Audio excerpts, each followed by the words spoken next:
what you see is heavy or what you see is noisy out there may not truly be noisy. It could be just you. You haven't healed from when your dad didn't show up, or you didn't heal from when you saw your mom doing this, or the neglect or being left on the stoop. And you got to deal with that. In our community for so long, mental health and support and counseling has been taboo, or not even just don't even have access to it. And so you never had that healing moment, but now you're a teacher trying to heal and regulate kids. Now, amidst all of the conversation about recruiting Black educators, where are the discussions about retention? The Exit Interview podcast was created to elevate the stories of Black teachers, professors, counselors, social workers, and administrators who have been pushed out of the traditional education space. My co-host, Kevin Adams, and me, Dr. Asia Lyons, are on a mission with our guests to inform school districts, teachers unions, families, students, educators, and others interested in understanding the challenges of retaining Black people in education.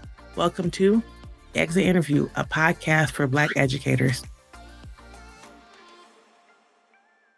We are back, but different. Kevin, where are we today? We are coming live and direct from Teely's Cafe and Bookshop. Very good. We are so happy to be here live. We got an audience. Audience, make some noise for us. Woo! Yeah, there we go. There we go. And we are so happy to have our guest here today, Dr. Sims. Dr. Sims, welcome to the Exit Interview. Oh, thank you so much. I'm excited to be here and excited to have this conversation that I think is so critical. So thank you for having me. Super excited. I met Dr. Sims some time ago. We were trying to remember what year it was, but at least 10 years ago? Probably. You know, when you vibe with people, you forget beginnings and endings. Yeah, I love that. We vibe. So yeah, it's been I know Zoe was not around, so definitely kept in contact. Dr. Sims is busy out here in these streets. He's doing the thing. Oh, 100%. I've had meetings with him where he's in the car headed to somewhere out of state, like several meetings where he's like, go ahead and start talking. I might lose you, but I'll come back. So he's definitely busy. So we're so excited that you had time to come and connect with us because you are a busy man. Yeah, my schedule's quite disrespectful. That's a good way of putting it. That's a good way of putting it.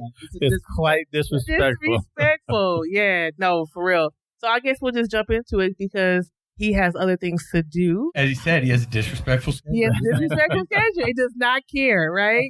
It does not care. No, it does not care. And so we're going to start off the way we always start off is tell us your story. How did you get into education? You know, I got into education out of the military. I've always had kind of this natural orientation to teaching. When I was in college, I was tutoring other freshmen. I was tutoring seniors. And I always had the ability to get the information to someone in a way that they understood it. And when I got out of the military, I started teaching, right? I started teaching, went down to Mobile, Alabama, and started teaching high school anatomy, physiology, biology, and chemistry, and fell in love with it. My first year teaching, I was voted Teacher of the Year. There you go. There you go. That's awesome. Wait a minute. He said my first year teaching. First year teaching. And it was Teacher of the Year as voted, you know, like in the school. I was brand new. That's big, it was a huge school. And I think what made it so special to me that it was voted by the students. Sure. It was voted by those who we were impacting. So it wasn't anything political about it. And so I took that, and I still see that as one of my biggest accomplishments of all the things I think I've done. I think that that's probably one of the biggest ones, first out the gate. And so I moved from teaching and became a master lead teacher. Then I went down to Moss Point, Mississippi, and did director of curriculum and instruction. And then I went to KIPP and became a principal of an all-boys school in New Orleans. And then I got this big idea that I could do this better. And so frustrated with the educators who I was being surrounded with. They weren't in it for the right reasons. There was a bunch of politics going on. All the kids in the school looked like me. They were suffering, and I felt like we were just in this rat race. And I got the idea of starting a charter school. I left New Orleans and came to Denver and opened Denver's first all-boys charter school. And I've opened 2 more since. Hold on. We got to back up a little bit. Nah, man. Because, first of all, like, I need some times, like 2 years here, 3 years here, 5 years here. Tell us some of those pieces. and then catch us up to how you got to Denver. Yeah, so I was 7 years in Alabama, 2 years in Mississippi, 2.5 years in New Orleans, and then I got to Denver after that. I went to 2010, 2011 charter school conference, met now Mayor Mike Johnston. He was Senator Mike Johnston at the time, Peter Groff as well. And I just went over to them and said, hey, I got this great idea about opening this all-boys school. You know, I had my connection to Denver is I have an aunt that lives here. Okay. And my aunt was saying, hey, look, I know you want to open your own school. There's a lot of things going on in the far northeast. This one that was closing down Montbello, and it was hot. It was hot in Montbello. It was like politically hot. And she said, yeah, you know, check it out. They're being real friendly to charter schools. They're closing some schools down, so you may have an opportunity. And so when the charter school conference came, I found Mike Johnston. I found Peter Groff. They were sitting together. I went over, pitched the idea, said, I got this great idea of opening this all-boys school, grades 6 through 12, with a focus on international studies, IB for all the kids. And they said, that sounds really, really good. There's a guy I want to connect you with. His name is Mike Hancock. He said he's a city councilman right now, but I guarantee you he's probably going to be the next mayor of Denver. Oh, wow. So back in the days when Southwest flights were like $89, I was flying back and forth from New Orleans to Denver like frequently, 2 and 3 times a meeting with Mike. And then he said, I'm going to introduce you to Landry Taylor. And then it just kind of smooth off from there. And so all the people who I needed to connect with initially, I connected with. Sure. And I started to build this coalition here in Denver. In 2011, DPS board unanimously approved us to open up. Wow. Unfortunately, that school closed, right? DPS politics. But unfortunately, the school closed, and I was able to, the foundation kind of grew out of that. It was, the Sims-Fayola Foundation was to originally serve as parent organization for the Sims-Fayola Academy. I wanted to open 10 schools. And after the first year in the far northeast, we did a really, really good job. We were almost recognized by DPS as having some of the highest growth scores, you know, on the TCAP at that time. And we did really well. And so I got ahead of myself. I started to go to Atlanta, started to focus. You know, this is actually the first time I'm telling this story public. And that's what that's why our podcast is It is. important. This is the first time I'm telling this story public, man. Yeah, we need here. Thank you. Know. And so yeah, I was going back and forth to Atlanta, trying to get the school open in Atlanta, and then just really lost sight of what was happening here. I overestimated the capacity of the board and my staff here, and you know, things started to happen. People started to do things that wasn't in alignment with what the model was. And so, you know, I walked away, and then school closed, but I found out by a phone call that the school's getting ready to close down. Oh, Yeah. So wow. I wasn't even part of it. I had stepped back, you know, to do the foundation. And so that school closed, and then there was a lot of pain and hurt that was associated with it. I wanted to quit and move, but God wouldn't let me. Like, it's who I am. The hurt was just manifesting itself in that way. And then I started to just think about the best things that the school did and started to create programming for the foundation. And that was almost 10 years ago. And now we are 14,000 boys later. Wait. Hold that story. You jumping ahead. This is why when we have people, we tell them the questions ahead of time. They always jump ahead of us, Kevin. I forgot the questions already. You always say that, right? I do. I have. Do you have any questions, any thoughts, Kevin? It's just part of the story. If you could, can you tell us about, and I know you said it's DPS politics, and maybe not everybody is DPS related listening to the podcast, but can you talk about, you know, what you mean by some of that DPS politics and the closing of the school? Because I think we've seen this a lot in this city where people have started really important schools that are doing really great stuff. Speaking on behalf of myself, I've noticed that the Denver public schools don't always support these schools. Yeah, I mean, it was a crazy relationship. I mean, you know, DPS does some things right, but in this case, I think we were so unique they didn't know how to treat us, that we were the only boys' school. And I mean, there were times when the Office of Accountability and Innovation would come out to the school and to do site visits and try to evaluate us. And they would say, there's really no school for us to compare you to, but you're doing this wrong. There's no one to compare you to, but you're not doing it right. Everybody can tell you how to do it. Nobody done it. So it was that kind of relationship. It was a struggle back and forth. When I say DPS politics, there were people who were vocal about how that school should not have existed. This school should have never gotten approved. So I knew from the beginning that we didn't have the kind of support that we needed. So we had to prove our model. And we did. We proved our model. But again, we had the boys that other schools thought were uneducable. They kicked them out. We had kids coming out of the juvenile system, and we had tremendous growth. Kids were coming off of IEPs. We had like a 22% sped rate. The district, I think, was around 12 or 14 at the time. We were able to move kids off of IEPs because the environment that we created, the peer mentoring that we supported, the peer mentoring that was going on. And more importantly, I was training our staff and our teachers on how to work with young men. Yeah. There's a difference on how to work with young men and how to create learning experiences that are lend itself to the strengths of boys. And so, we did great. But we couldn't navigate the politics for long. Can I ask, when you said that people really pushed against you even starting school, what were some of the comments that people were saying or the reasons why they believed the school should exist?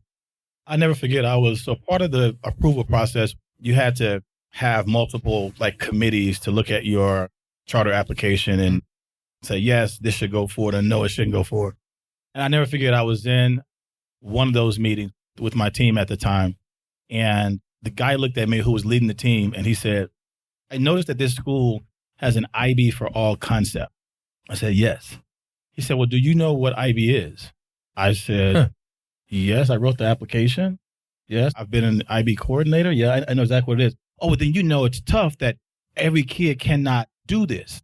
And the kids that you're trying to serve, are you sure that they can do this? Can we just pause? Pause for the loss. Yeah, for the loss.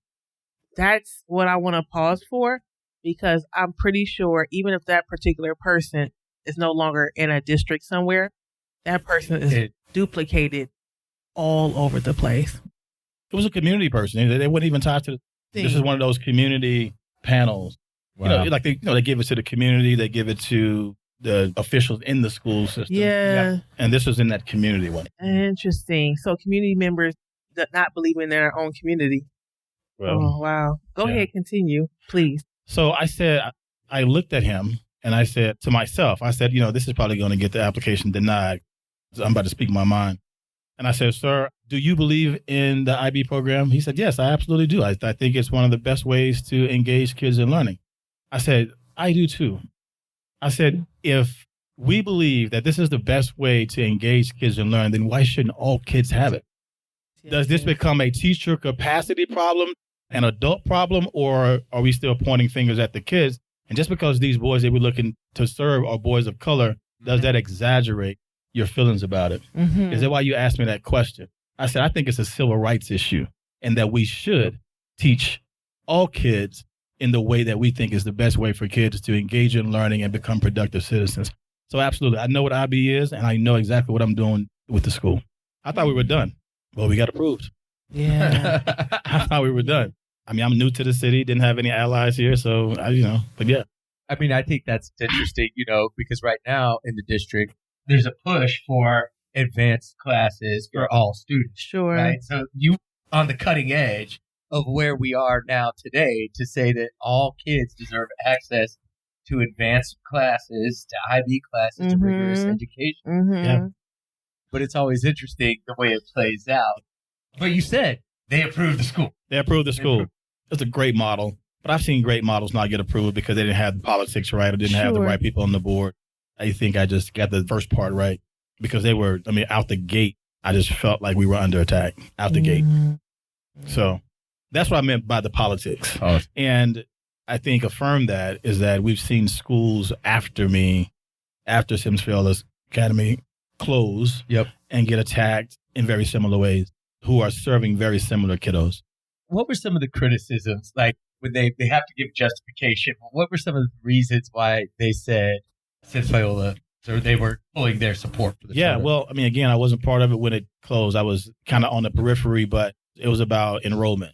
It was enrollment. It was the school didn't attract enough kids to pay the bills. But, I think that was also a result how the then board handled the transition and who came in. Sims-Fayola was my baby. It was a school that I created. I understood the why behind it. And when my board and I became at odds and I decided to step back, the school was still so early that people believed more in me than they did the school. Sure, right? sure. So they were sure. still looking for the promises that I said that would happen. And when I stepped away, then there were some families who started to leave. But the people who were there, I guess they didn't have the capacity to continue to tell the story in the way that I told the story. Yeah, I mean, it makes sense, right? It makes total sense. Yeah, leadership, people do move to a place, go to a particular job, show up in a certain way because of the leadership, right? And for the positive or the negative, it's because of leadership. So I 100% understand what you're saying about that. Yeah. So thinking about that, we hear your story. You're getting ready to transition. And we're kind of in this question of like, what was the thing that pushed you out of traditional education? So knowing that the school had closed, you decided not to, sounds like, open another school, obviously here in Denver. But then you started to talk about the Sims-Fayola Foundation. So before we kind of jump into like where you are now, tell us, what was that like, I cannot open another school here? Was it just like DPS? Because you could have maybe tried for a different district, right? What was it that said, you know what, instead of going to a different district, we're just going to try a different model altogether? I mean, I was still hurt. And, you know, having opened 3 schools, opening one is a monumental task. Sure. Like that's heavy work. Not only are you, thinking about the instructional framework and all those things and the model, but you have to get the politics right. You have to convince people to come alongside you and to support. You have to convince parents this is the best place to send their kids. And you can't do that kind of work hurt. That's a sermon right there. Yep, that is. The rest of the podcast can be about that right there. Yes, you can't do heavy, meaningful work hurt, at least not well. That's right. Probably why the exit of you even in it. You know what? And that's exactly right. Exactly why the exit interview exists, because folks have realized, right, you can't teach in the ways and show up in the ways and be a school psychologist in the way or an admin in the way that you really want to be if you're like bleeding. Yeah. Yep. And when I healed, I thought about it. I went and talked to APS, just trying to really understand the process of maybe this happening again. But ultimately, I decided to open 2 more schools outside of Denver, one in Louisiana and one in Arkansas. And so when I started to heal, and even now, I look back and realize that one seed had to die for everything else to grow. Out of that experience with Sims-Fayola Academy Denver, 2 more schools exist, a foundation exists that has footprint in 9 states, 14,000 boys. I can go on and on, but it was that. And I think also I went through a little spiritual kind of journey myself. For that year, I was hurt. I didn't want to go out. I woke up and prayed and meditated every day. And I came across the story of David when he was in the cave of Adullam. I may be saying it wrong, but he went to the cave. And when he went to the cave, he surrounded himself with 300 other hurt men. And they spent time in the cave to heal. And when they healed, they went out and did great things. I had to separate myself from the product. The way I came up and the way was my life experiences, the only thing that allowed me to think that I had control over my life were my accomplishments. I grew up in a very tough way. Mom was on drugs, the whole 9. Dad wasn't around intentionally. There was violence in our home. There was drug selling. There was shooting. There was all kind of things going on. And the one place that I could find peace was in school and with my accomplishments. Those are the places that I got affirmed. It was Miss Van Hoos. It was Miss Keese. It was Dr. Posey. Like, you remember those people who embrace you. And when I knew there was more outside of my 4-block radius because I was being exposed by my teachers, I started to strive for more. And I'm getting emotional even talking about this right now. You were just talking about this, like this year that you were just healing. This year I was healing. So from that time on, from high school all the way into adulthood, I was wearing different masks in order to like fit in different places when I was in the military. So I got to a point where I lost myself, but I was always achieving something. And people were always saying, you're doing great here and I'm getting awards there and doing this and doing that. And so whenever that thing died, whenever the school died, I felt like I died. I felt like I lost my identity. And that period that I went through taught me to detach myself from the thing, that I was worth something outside of the thing. And I think that gave me the energy and the healing to go on to do what I've done since that thing, which is 10 times more. I want to talk about, Kevin, maybe I'm sending you beams here because I want to sit in this idea of healing for a little bit. Yep. Because I find that there's a lot of Black educators who leave teaching and are not healing. Yep. Right. And then they go into nonprofit spaces, entrepreneurial spaces, and they're so wounded that they're on the defensive, and it just makes everything much harder for them. Yeah. And for lots of reasons, they can't afford to just kind of take a break from the place, whatever the situation is. But so many of us are coming. We talk about racial battle fatigue here on the podcast. People who, and you didn't say it was about race, but people, Black educators who experience racial battle fatigue, they come out and they think, I'll just, I need a month, or I'll think about this summer, or this next job will help me heal. And that is not the case, right?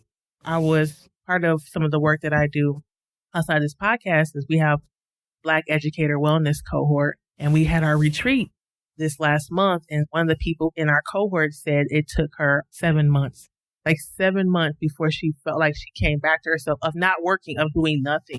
And that's a privilege for her to be able to not work. But there's so many of us who are just out here just so wounded and so exhausted and so frustrated, but have to keep showing up. And so we're not really back for ourselves when we go on to the next venture. So I'm glad to hear you talking about healing and this need to heal and how it really helped you to bloom into what you are now. Yeah. I mean, and I took that seriously. I mean, even with Sims-Fayola Foundation right now, I initiated an initiative called Self-Care Mondays. And so every fourth Monday of the month, we engage in some sort of self-care activities. Of the 14 staff that I have, 12 of us are men of color. And what I do know is that dysregulated people can't help dysregulated people. That's the truth. And we are in schools and in communities working with young men who may be dysregulated, need support, STL support. But what I know as a leader and as a Black man, that my employees, my team members, my coaches are Black and brown men who also didn't get the support that we're trying to give people. I notice, and even some of the interactions, that their response and then sometimes the way they react to the frustration that come with working with dysregulated kids, that it wasn't really healthy. And so I took my own journey of healing and I said, you know what?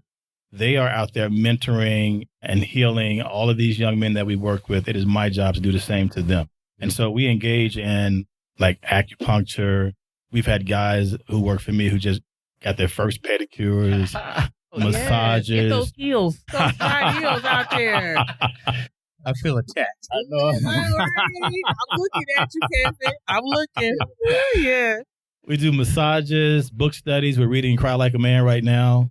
Next week, they're going to do a mindfulness coach, massage, ear acupuncture, mini MINI facials, and massages. So for the last 90 minutes of our day, every day next week, we're going to do that. Then we have team builders on the weekend sometime as well. But those book studies and the conversations that I have with them and the resources that I have around healing, I'm passing on to our guys. Mm-hmm. And they're having conversations about their lives and their health and their mental health that they've never had before or in this way. So it helps them to become better coaches to the boys. Sure. You can understand how to re-regulate once you learn to re-regulate yourself. Yeah. Right? Hurt people, right? Well, heal people, heal people. Yeah. Oh, I love it. Yeah. Thank you. I think that's so important in that bigger picture, the humanity of that. Black males of color, men of color, like we are people, right? And sometimes it's so removed from that. But thinking about your experiences, if you could go back and you could have the magic wand, you could talk to Dr. Marrero, you could talk to Susanna Cordova, who's now head of all education in Colorado, talk to the union, talk to educators. What things do you think can be done? Because one of the things that we're thinking about in the exit interview, I know Asia has her perspective on this question always. I do. But what can be done to retain Black educators, to maintain programs like your academy, to increase that? What do you think, if you could wave the magic wand, what would you do or tell them to do? Yeah. Well, I think first we got to quit. We got to move from the disposition of tolerating each other. When you tolerate somebody, you already put a barrier up. I'm going to get through this you're not fully embracing them, you're tolerating them. And I feel like for so long in education systems across the country, Black educators in particular are tolerated, not included, not really the attempt to try to understand culture in a way that could be beneficial to education. It's a lot of lip service, but it's not a whole lot of action. We spend a whole lot of money covering up racism. We get the new curriculum. We get the new this, right? We get the new bus route. We tear the school down. We build a school up. All those things. And it's just flat out racism in a lot of cases. Flat out racism. And we got to call it what it is. And so if DPS or APS or any school system across the country is looking to retain Black educators, you have to agree with yourself that they're necessary, that brilliance comes from diversity and inclusion, that Black people were really part of the fabric of creating this country. And that if we were brilliant enough to do that, we're brilliant enough to be involved in education. You have to invest in Black educators' development. And the most important thing is that when we say that we are hurt or been microaggressed against, you got to believe us. Yes, period. You got to believe us. I think that's really important. They accept our story, our experience, because I think a lot of times they don't. Yeah. They think it's just us or it's just a one-off, but a lot of race lighting going on. Over and over again. Yeah. Say that again. It's a lot of race lighting going on. Race lighting, yeah. Race lighting. A lot of race lighting going on. I just looked this stat up that I guess at the end of 2022, there were 888 Black teachers in the state of Colorado, just enough to maybe fill an elementary school, right? When I was going through my dissertation research process, the district that I left at the time had 86 Black educators. By the end of my dissertation process, when I was double checking all of my information, there were like 46. Wow. And it only been like 2 years. I didn't take that long to get my dissertation done, right? And so, though it felt like it. So, yeah, we're not being replaced by Black educators. We talked about this. Folks love to fly out, and we're in Colorado, fly out to HBCUs, set up a whole table and convince people from Atlanta, from New Orleans, from Detroit, from all these Chicago, thank you, that you need to come out here. We have this, this, and this, and this, and we'll pay stipends. Branta Lockett, who was on our podcast a while back, she was on the East Coast. They paid for her to move her stuff. They paid for her apartment, some of the like first and last, all the things, and she wasn't there more than 3 years. We know. I cannot remember who told me this. I want to say Stacy, but I don't know if it's true that like most of the educators that we have in Colorado who are Black are from here. So like, why wouldn't we spend money on the folks already here, right? To fly 2 people from HR in a school district out somewhere, put them in a hotel for 2-3 nights, feed them all the things. How many programs, how many strategies, how many things can we do to invest in Black educators with the exact same money? Right around here. Right here. Not go across the country. Yeah. And it's always been for me about retention, because recruitment to me, people love it because it's sexy. Like, oh, these fresh young. Yeah. But if there's something to be said about the people who have been here 30, 40, not 40, that's a bit much, but 10, 15 years, who know the schools, who know the kids, the political climate, and who are showing up every day. So why don't they get the same amount of love and respect? Investment. Yeah. That's the truth. Yeah. So next question is, you've been talking about it, but it's my favorite question. Well, let me say this real quick, if I can. Ahead. It's on my mind. Around this question of what can school systems do to retain Black educators or educators in color in general. Education is a social industry that adopts social ills. And our country is sick right now. Yep. And this country has been sick for a long time as it relates to how do we treat, Black folk. And I don't know that the improving of retention and recruitment of Black educators is going to improve without the country's improving their perception about Black people, their wealth, the worth of Black people. Some will tell you that we lost our worth when slavery was abolished. Oh, yeah.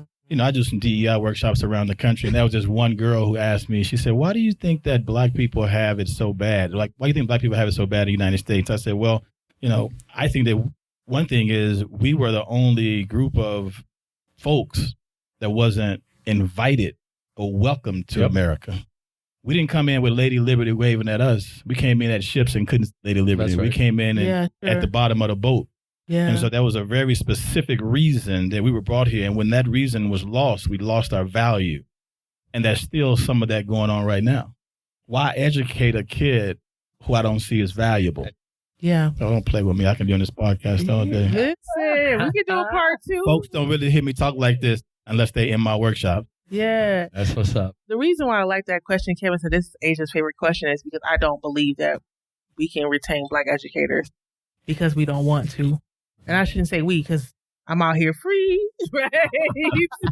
I'm free. So, Give us free. Give us free, yeah. And so, and I've always, because like you said, it's not, education system is not in a silo.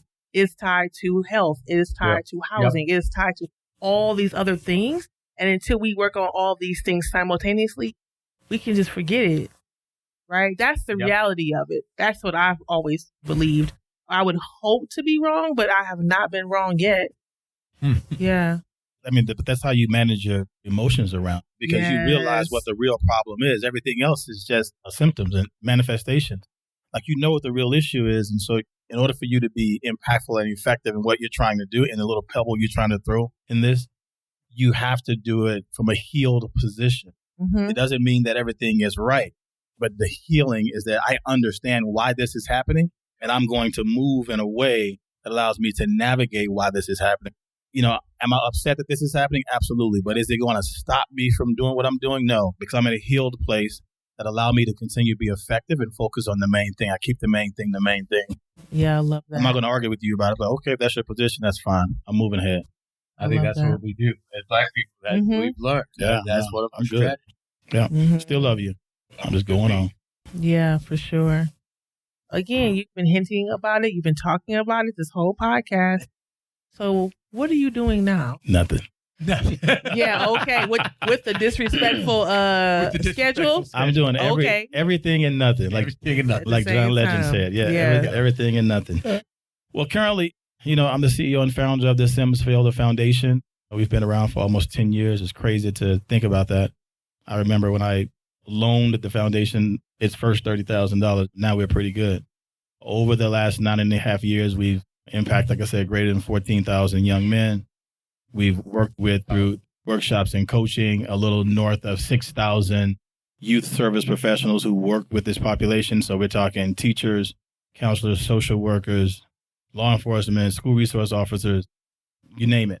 If they are working with young men and boys of color, we have the capacity to support and work with them through workshops and those kind of things. We're based here in Denver, but we have footprints in 9 other states and a variety of programs to include a recent expansion to Los Angeles. So we're working in like 7 or 8 schools in Los Angeles, in the Compton area, South Central, Wise, like in the areas where we think we should be. Yeah, so we have programming that focuses around social-emotional skills, social-emotional growth, mental behavior wellness, financial literacy, introduction to the arts. We have programming that exposes young men and boys of color to careers and experiences that are underrepresented by people of color. So we have great partnerships with a variety of industries: aviation, oil and gas, STEM, jewelry, food and beverage, those kind of industries. We have mentoring programs in person, online, remote.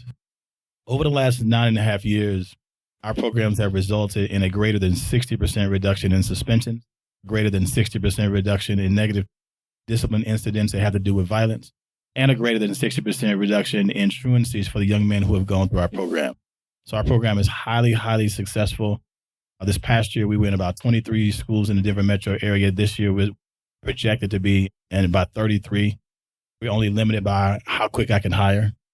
So we have programs that run on the weekend. We have a diversion program now. So try to keep young men and boys of color out of jail. We have 2 tracks in that program. If you're justice referred, or if you're just a parent that said, oh my God, you need some help before you get to that side program.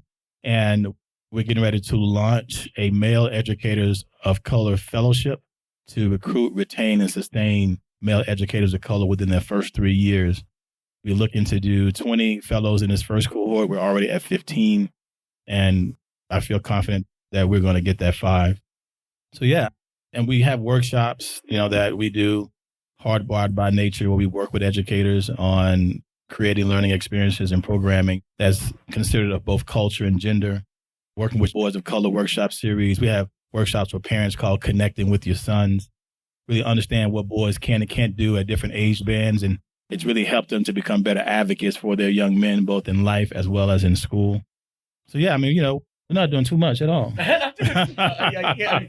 We're working to solve these problems. That's it. And the latest thing is before Mayor Hancock left, he transferred Denver's My Brother Keeper program to the Sims-Fayola Foundation. Right.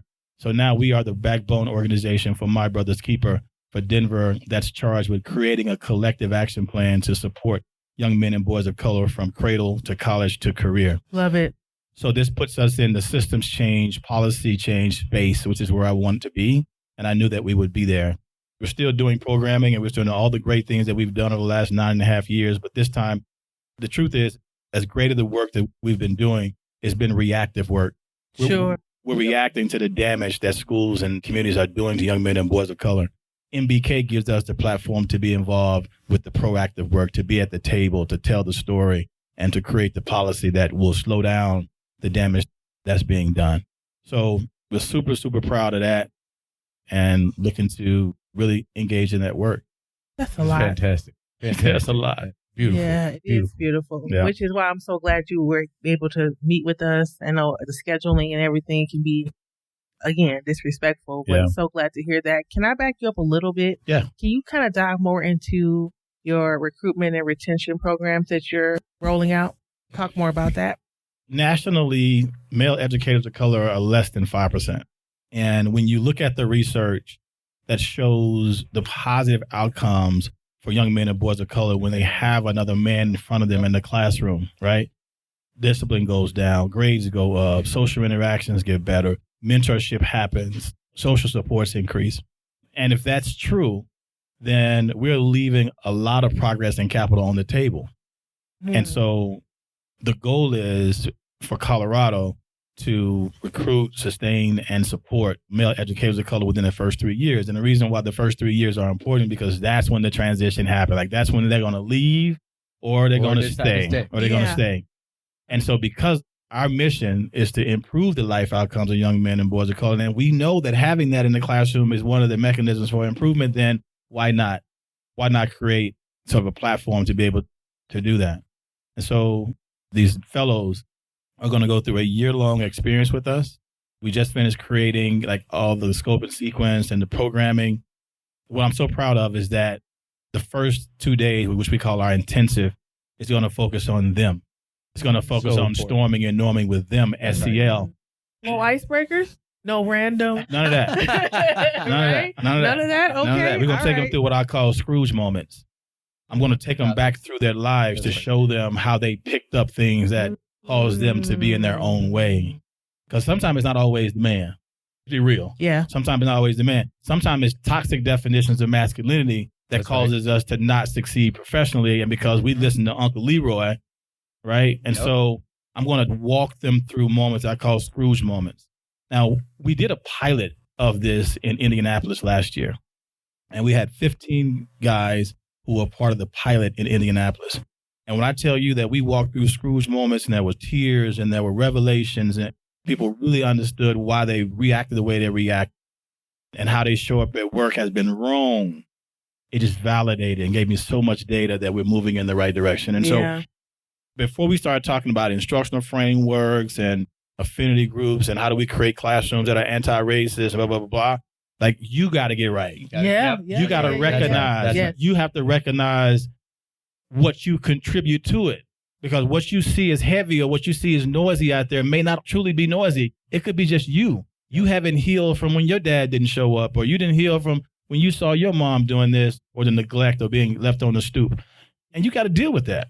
In our community for so long, mental health and support and counseling has been taboo, or not even just don't even have access to it. And so you never had that healing moment, but now you're a teacher trying to heal and regulate kids. Now, so first, we're going to help you storm and norm within yourself. And then we're breaking it down by quarter. So once a month, we'll meet online on Zoom, but every quarter we'll meet in person. and we're bringing in national experts to work with them. So we got Dr. Pedro Noguero, who's already committed. We got Dr. Luke Wood, who has just took over the presidency of Sacramento State. We're looking at Dr. Sean Harper, and we also have some local talent that we're going to bring in as well, for those quarterly meetings. So our goal this year is to take 20. Oh, I forgot about this. The capstone project for the cohort is to create a campaign to convince young men and boys of color in middle school and in high school that teaching is worth it. See, this is how you prime the pipeline. Right. It won't be enough for me to send out 15 to 20 fellows a year and maintain the system. We need to have 15 to 20,000 who look at education different, who are Black and brown boys to say, I can't wait to become a teacher. That's right. So they're going to put together a campaign to be able to go into high schools to convince them. And that's going to be their capstone project. And to your point, I don't know if you remember this, that we talked about, you reached out to me, you said, well, what about the families? Remember that? Yeah. She said, what about the families of the educators? The educators. Yep. If they're not happy, the educator's not going to be happy. Okay. So what we put in here is that every month, the fellows themselves are going to have to come up with some sort of bonding and community building activity that includes the wives, parents, partners of everyone who's in the fellowship. Yes. So if you're moving here, if our goal is to get you to move here from Atlanta and from Houston and from New Orleans, and you get here and you struggle to find your community, right? You're going back home. You got a year now to build community with 19 other fellows and their partners, if they have partners. So they're going to take turns hosting these community building sessions in order to build community over entire years. So yeah, that helps with the retention. Let me pause. I love that, because I was just talking about this idea of we don't just get pushed out of education by systems, by all the things. We also get pulled out by our family members. Absolutely. If you come home every night, such and such, and your spouse or whoever, well, I got a job over here, I can help you find it. Yeah. And they're pulling, as the system is pushing our teachers out. Our families are tired of hearing us talk about all the harm, and they're trying to figure out how to get us to someplace else. Yep.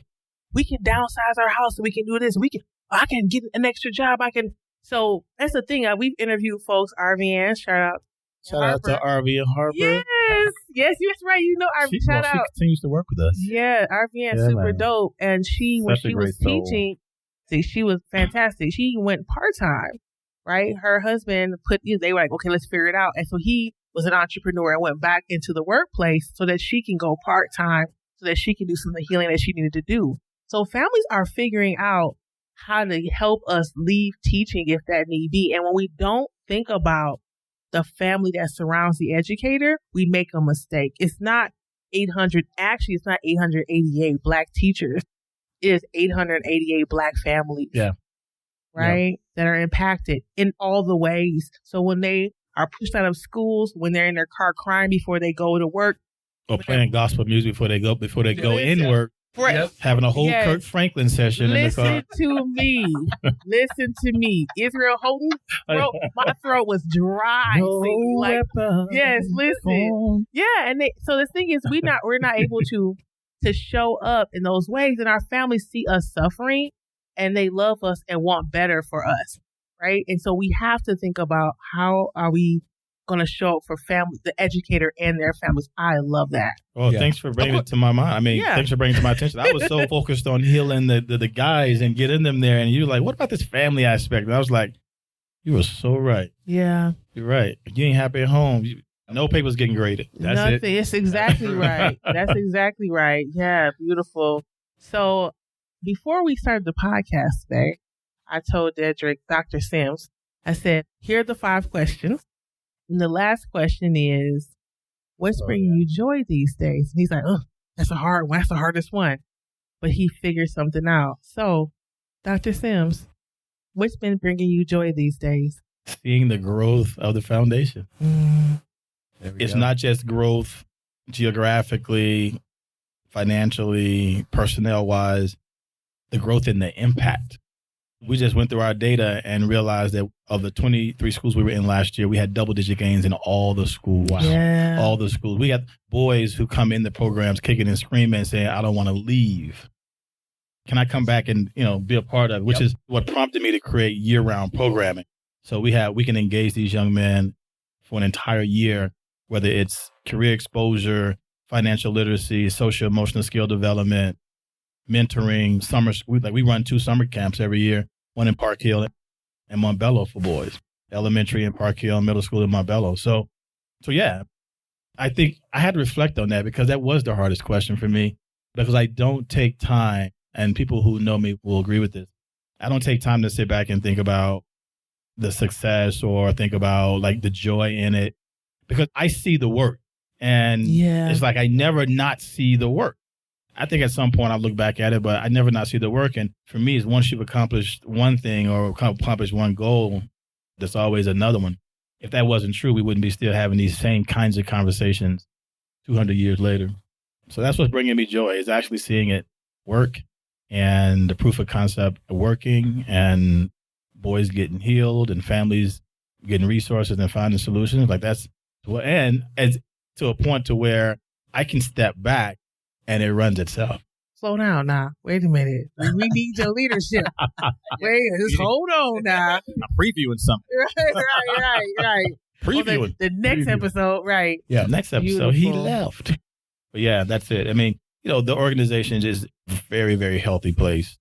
The right people, got the right people on the bus in the right seats, and they are so receptive. They're asking the right questions. They are reflecting on the right things, and they're so open to kind of my guidance and leadership. I love it. So if our listeners want to get involved with the Sims-Fayola Foundation, what do they need to do? If our students want to get involved, Black educators want to get involved, educators of color, what do they need to do? Reach out to us. I mean, we have a variety of ways to get in contact with us. Our website, obviously, sffoundation.org. We have a healthy social media presence. So respond to any one of our newsletters or posts that go out. Yeah, I mean, if you want to email us, it's info@sffoundation.org, and we'll respond. All right. Well, Dr. Sims, thank you. Yes, thank you. A pleasure. You've dropped jewels. Oh, for sure. All sorts throughout this. I appreciate it. And we appreciate you. I think I appreciate the platform. I like the platform. I like the idea. I think it's necessary. So thank you for allowing me to be the first live one. Wow. Yeah, first live. I got a career in radio now. There you go. Yeah. So, that wraps up our episode of the Exit Interview, a podcast for Black educators. Am I forgetting anything, Kevin? You give me the look. You're not forgetting anything. Okay, good. Well, all right. We'll see you out here. If you are a former Black educator across the state, make sure that you reach out to us if you are interested in sharing your story on our podcast. You can reach us at exitinterviewpodcast.com or info@exitinterviewpodcast.com. We have one more speaker, right, who wants to come up and share. Come on up. My intuition is pretty good. So this time I said, let them introduce themselves. And it worked out. So first of all, thank you. We were baptized by technology. That's right. That's right. But I'm hoping you will continue to join us. These conversations are so worthy. This was great, and I'm not going to let them get away with this being a one-off. We need to do something bigger sooner because the topic is so important. And I am a product of Denver Public Schools, and I can't tell you all the questions that kept running through my head as you all were talking. The great part, if you're not here, you missed it because we're going to hold them captive for a few minutes. Thank you on behalf of Tea Leaves Tea House and Bookstore, and you can expect more of this from us. Thank you. Thank you for having us. Love it. Love it. Thanks for listening. If you enjoyed this episode of The Exit Interview, a podcast for Black educators, please help support the podcast by sharing it with others, posting on social media, and leaving a rating and review. And as always, we're looking for former Black educators to interview. If that's you, send us a messiage on our website, exitinterviewpodcast.com.